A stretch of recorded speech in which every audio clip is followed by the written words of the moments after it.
Hungry Trilobyte podcast would like to start by acknowledging these fine conventions. SoonerCon.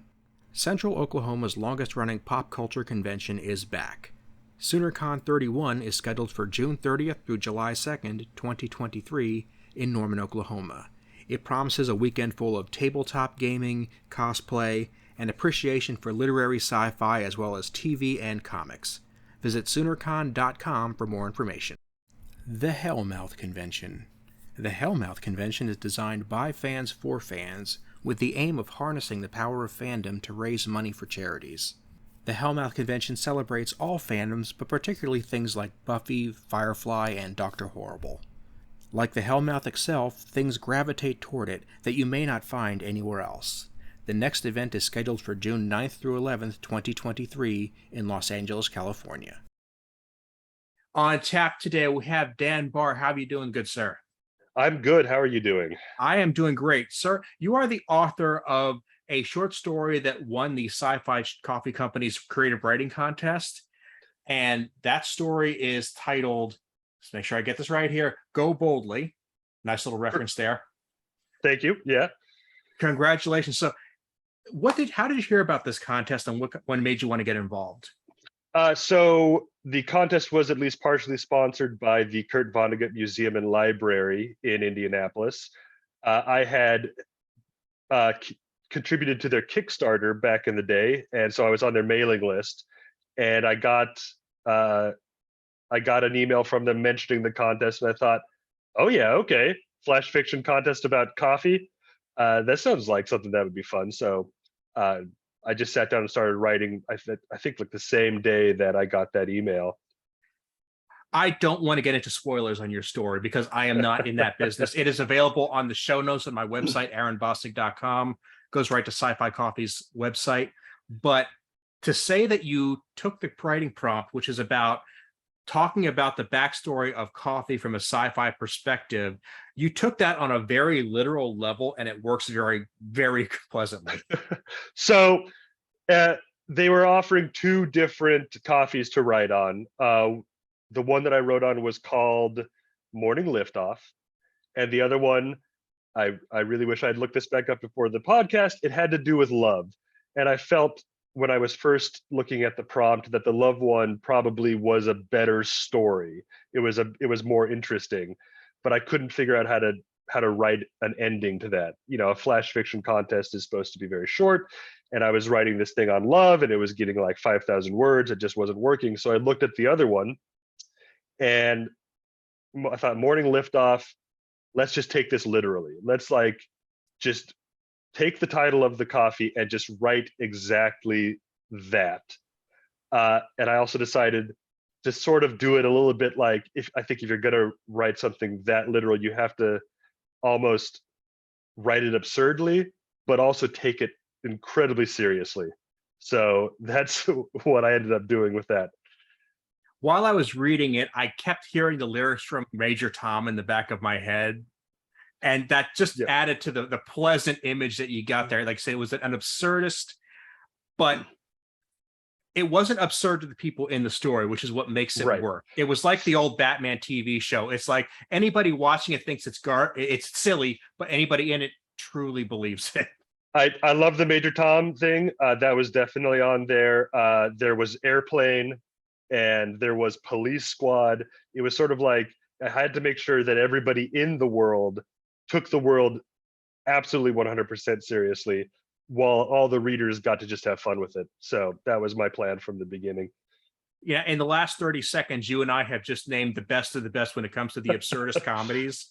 Yeah. And I salute you for that, because that's one of those things that it's such a great concept, but it almost never actually works. The people who can do it and do it well are like in the pantheon of great writers.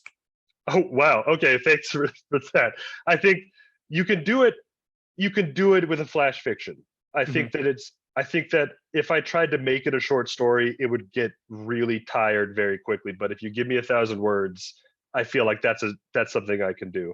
And the other authors who wrote, I think that they did definitely do it more like a serious project. I feel that the woman who won third place did a very good love story, and that was great for them. But for me, it was like, I have a few thousand words to work with. I'm just going to do it.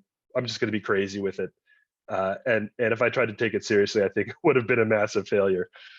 When the other copy was the Intergalactic Romance.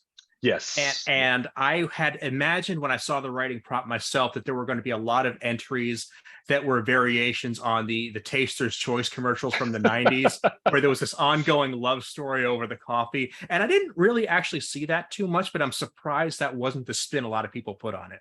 It comes totally naturally. You have to try to find some conflict in there.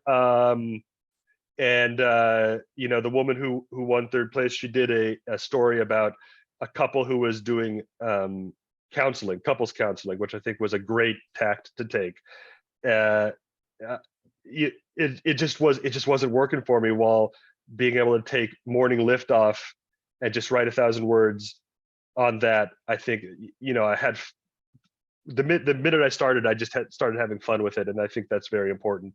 Mm-hmm. When you're writing, is to just have fun with. If you're not having fun, it's your readers aren't going to have fun. So once I realized that this was going to be a blast to write, I just was like, yeah, this is the one to do.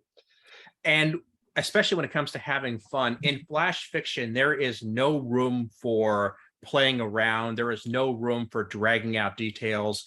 If you and the audience are not enjoying it, something's wrong. Yeah, so with flash fiction, I feel like flash fiction does not have a beginning or an end. I think my story definitely ends, but if you look at it from a perspective of like real writing, it's not a very satisfying end. And if you look at it at the beginning, my story starts out with a coffee-powered rocket that's already been designed and built. Mm-hmm. If you want to do a real story, you could go from the beginning of the inspiration of a coffee-powered rocket, and how does this rocket work, and how are they paying for it, and all these things, all these conflicts. But with flash fiction, you just start in the middle and you end in the middle, and so that's really, it's a different kind of writing than you're going to do with a full short story or novella or anything like that. Now, I can imagine, based on what you just said there, that somebody is going to be listening to that, and they're probably a very ill-tempered dude named Jeremy, who is looking at this saying, well, that just shows that this is not true science fiction, because the science behind a coffee-powered rocket is completely unproven unless you flesh it. That dude is missing the point. The fact is, yeah, I could never explain how this rocket. Anyone who asks me questions about the story, I'll just be like, you just have to take it at face value. I couldn't answer any of the science. I couldn't answer, like, why would someone do that? I have no idea. You just have to read it and have fun. Yes. And that's, I think, a big mistake a lot of people who really like science fiction make, is they say, well, if the science isn't completely fleshed out, it doesn't work. It's not science fiction. Like, whoa, that is not even close to the point. I've read hard sci-fi before. It's not my favorite. I understand the appeal, especially for people who are really looking to explore various issues in science and technology. For me, I really like, for example, Samuel R. Delany, who is a fantastic author. And if you haven't read him and you're a sci-fi fan, I highly recommend his stuff. There are books of his that I don't understand a word of. They're not hard sci-fi. They're very soft sci-fi, but they're amazingly written. And it's just about the concept, and it's about exploring, what if. And there's room for that kind of sci-fi as well. And I'm not a gatekeeper. I think that people who enjoy what they enjoy, like, if you enjoy vampire fiction, like, yeah, read vampire fiction. There's no shame in that at all. So yeah, I hope people enjoy my story. I hope, maybe if someone has some questions, maybe they'll write a story that answers those questions. I don't have them, but please. Yeah. It's a fantastic path to take that you've set up there, because what you've done is I think a great variety of science fiction. It's not all of it, but it's a good chunk of it, where you set up the place you want to be and you let somebody else figure out how to get from where they are to there if need be. If somebody else needs to figure out how the rocket works, fantastic. But if not, if the whole story is just telling about the rocket and the world of it, go for it. Like, nobody has to care why the lightsaber works. They're glad it does. Oh, yes. And I'm the kind of guy who, once Lucas decided that he needed to explain all of the stuff in his Star Wars stories, I started hating Star Wars. But I love Star Wars. it's like you put midichlorians in there. I'm like, well, I'm done, because there's just something. To me, there's a real joy in just the fantasy element of sci-fi, and the more you explain things to me, the less I start to be engaged with it, because I like the story of the people and the places, and it's all this. It's speculative fiction, and that really encompasses a lot of things, not just sci-fi. And it's the speculation that I really enjoy more than the science. So yeah, and that's when Jeremy starts to lecture you on the difference between speculative fiction and space fantasy. And that's when we just say, that's not the point. The point is to just give somebody the construct for telling a great story, worry less about the labels, and just let's say, hey, if you can set this up in my imagination, run with it. Yeah. I think that the goal for any writer is for people to enjoy their writing. And I'm really happy that people enjoyed this story, that people voted for this story, and that it won. And if I want people to read what they enjoy. So and as a counterpoint, write what they enjoy. Yeah, and that really becomes the thing, is people get afraid to write because of gatekeeping, like we were just talking about here. By the way, no offense to anybody named Jeremy, it's just a name I like to pick on. But when people say, well, this needs to be this, where it's not real, you're discouraging somebody else from being creative. You're discouraging somebody else from picking up that pen the first time, and that's wrong. Since we were children reading, it was never about what was real. It was about what was possible. And writing is all about making the impossible possible. And so a coffee powered rocket becomes possible just because I've written it that way. And that's really like anyone who's out there who's worried about their writing, who thinks to themselves, but this is just impossible. It's like, that's okay.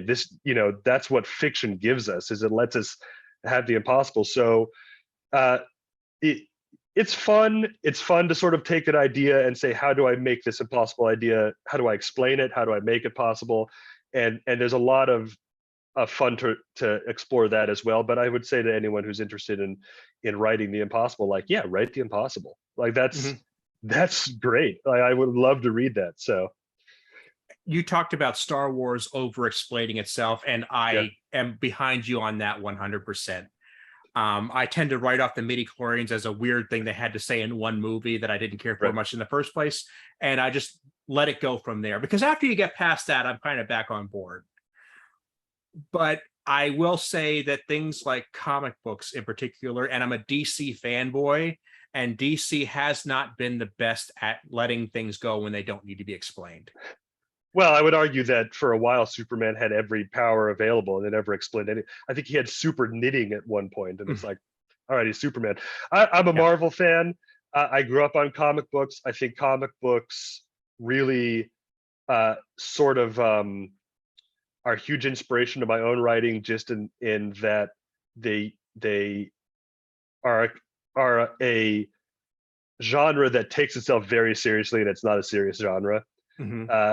Ever since, like, we'll go with like Jack Kirby, just so we can both have sort of fanboy out a little bit, but Jack Kirby never needed to explain anything other than space radiation or bitten by a spider or born this way. It was like, we don't need to explain these powers. They're just fun to write about. And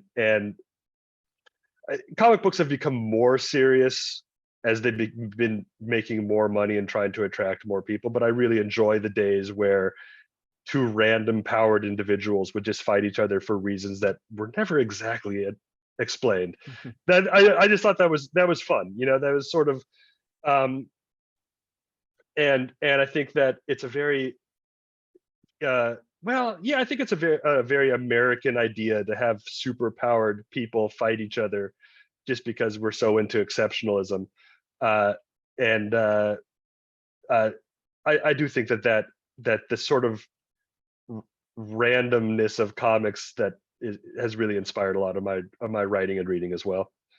It's funny you say that, because usually when two superpowered people fight each other, it's not about who has the better argument or who has the most just cause. We just want to see who wins. And the writers always end up taking the same out, is that none of them really win, because at the last minute something explodes or they learn something that tells them the fight needs to be off, and they never actually get to the who wins part, which is hilarious. There was a great period of time in Marvel where Doctor Doom kept getting away with stuff because he had diplomatic immunity, and it was just like, who comes up with that idea? It's such a like clearly he's been beaten by the Fantastic Four again, but they can't do anything about it because he's got diplomatic immunity. And with something like Batman, I never really like Batman never resolved anything, but it was always like every week there would be a new crazy villain with a crazy scheme, and they were always there. And I do think that's very fun.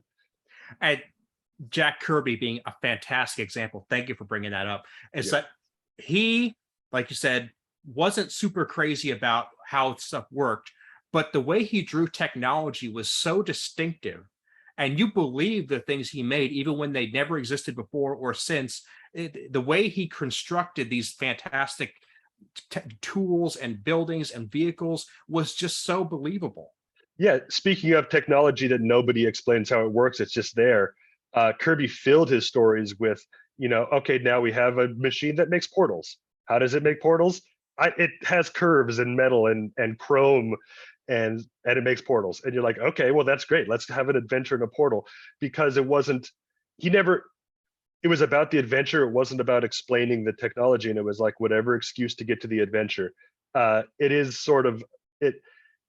I would love to read more stuff like that these days, even though it would be, no one would take it seriously, but that's okay. It would just be fun. I just, it would be great to just have little adventures like that again in science fiction. It would be. And the nice thing about the formats of comics prior to the 80s, I guess, was they gave themselves the freedom to do something for one issue. And if it worked, they might do it again. And if not, you just forgot about it completely.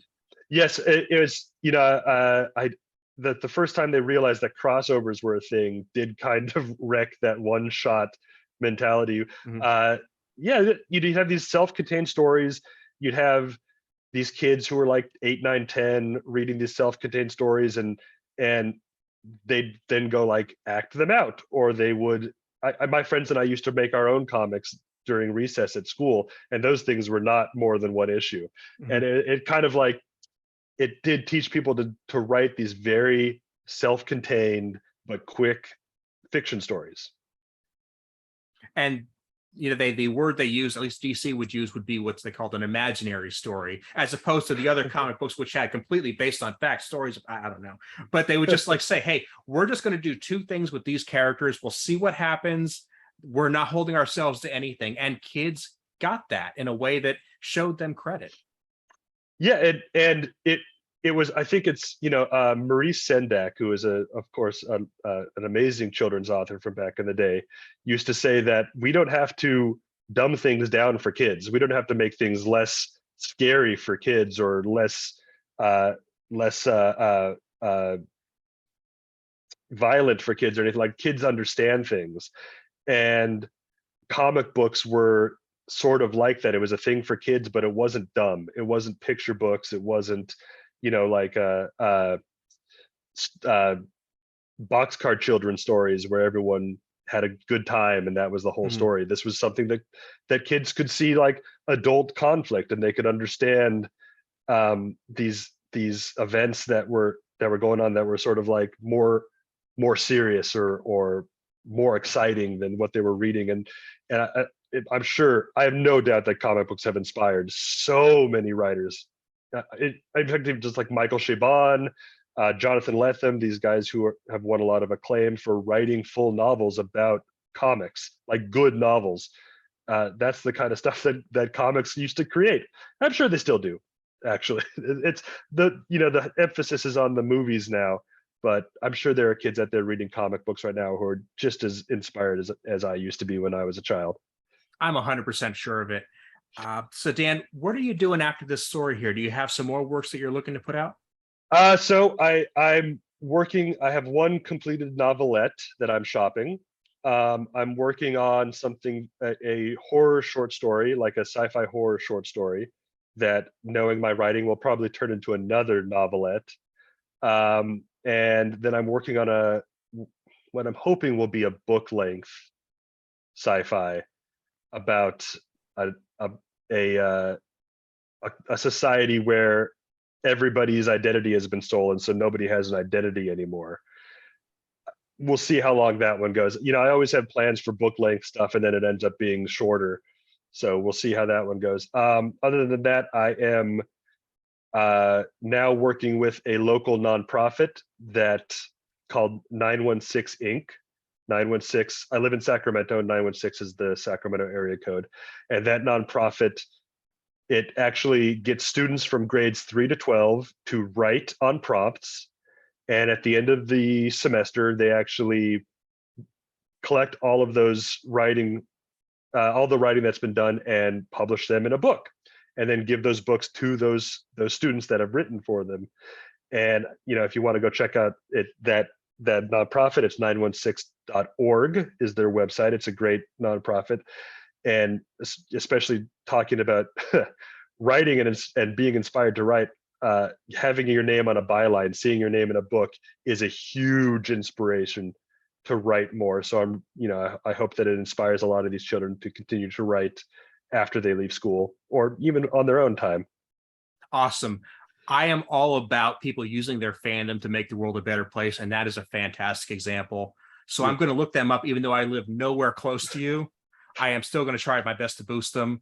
Put everything in the show notes on my website, aaronbossick.com. And if somebody out there listening, they think to themselves, that sounds great, I want to start something similar in my own community, go for it. Like, nobody has a copyright on that idea. So it is an open source concept. Yes. And if you ever wanted to see a child's face light up, show them their name in a book that they can show to their parents, that they can show to their grandparents. Seeing your name published is I remember the first time it happened to me, and I was just like, I got to do this again all the time. Like, I have to see this again. So it's a real inspiration to write again, for future writing. So yeah. I respect the fact that you probably can't tell me a whole lot about your current in progress works, because that's just never a great idea. But as you're ready to reveal them, do you have social media where you might be putting your updates? So I've gotten rid of Facebook, which I recommend for anyone who wants to de-stress their lives. And my Twitter is currently private. So right now I am not promoting myself on social media. If I get really popular, if this is like winning this contest is like the first step to like a lucrative writing career, I'll probably have to bring those both back up. But for right now, I'm not doing any sort of promotion on social media. But thank you for asking. Sure. Well, I will still link directly to your story on the show notes as well. And as that's a living document, if things do come up again, I'll link to those as well. Oh, great. Yeah, thank you. Dan, thanks so much for being here. I was really glad to talk to you.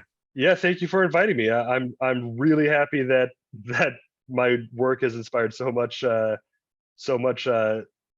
people, being interested in this, because it's, like I said, any writer, what they really want to do is know that people like their story. And so this has been very exciting for me to win this contest.